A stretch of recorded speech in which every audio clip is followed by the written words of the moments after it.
Hey, this is DangerMan at Paintball Action Games in Glasgow, Delaware. And today I'm going to go over how to make your own non-permanent paintball mask mod. I've seen a lot of paintball modifications for the sake of making a fashion statement, and that's cool. Who doesn't want to look good while playing? From horns to paint jobs, I'm all for those. My mod, however, combines function with fashion, or in technical speak, function with form.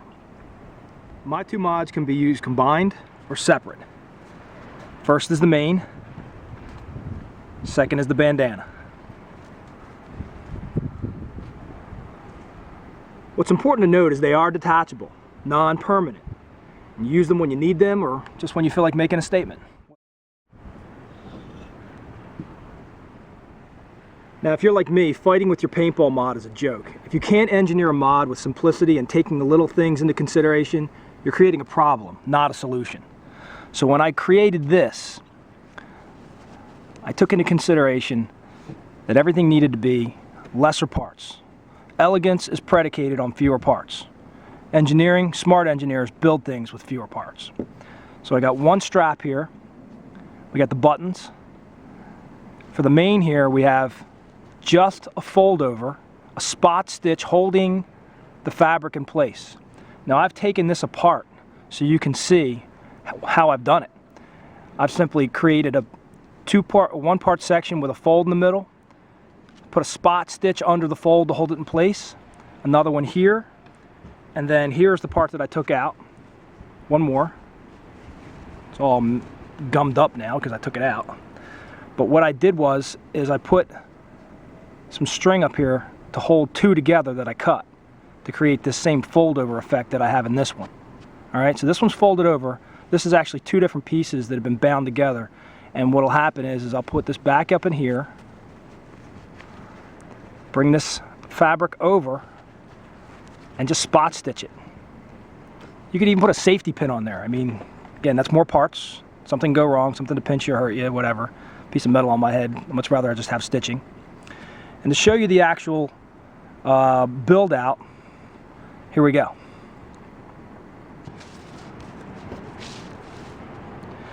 Okay guys, as you build this, take your first piece of fabric. It's going to start like this. Real simple.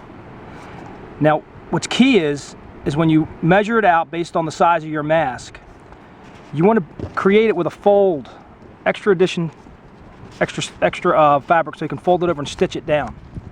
Otherwise, you're going to have frayed edges. This is what it looks like on the inside. I've made this one in yellow for the purposes of you understanding exactly what it should look like when it's done. Got nice contrast here with red stitching on it so you can see all the work I put into it.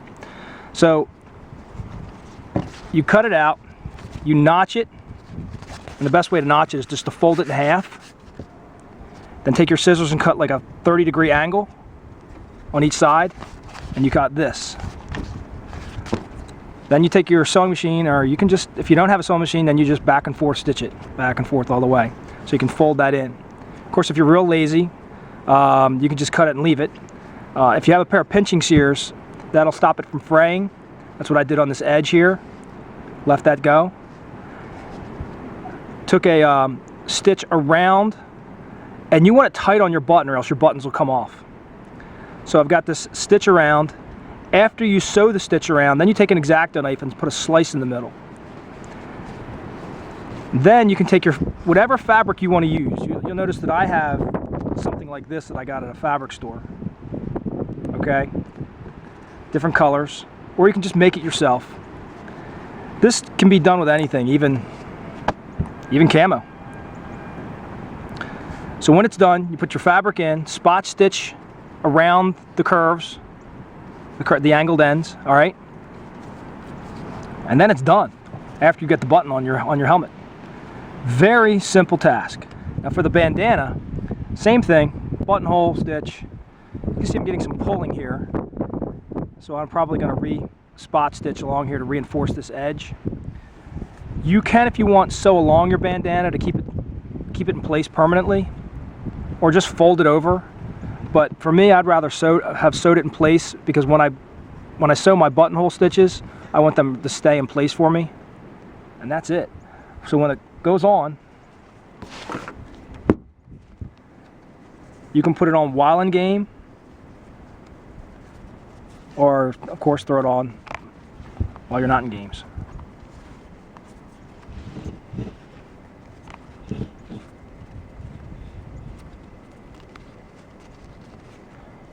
So much easier when it's on your head. And that's that.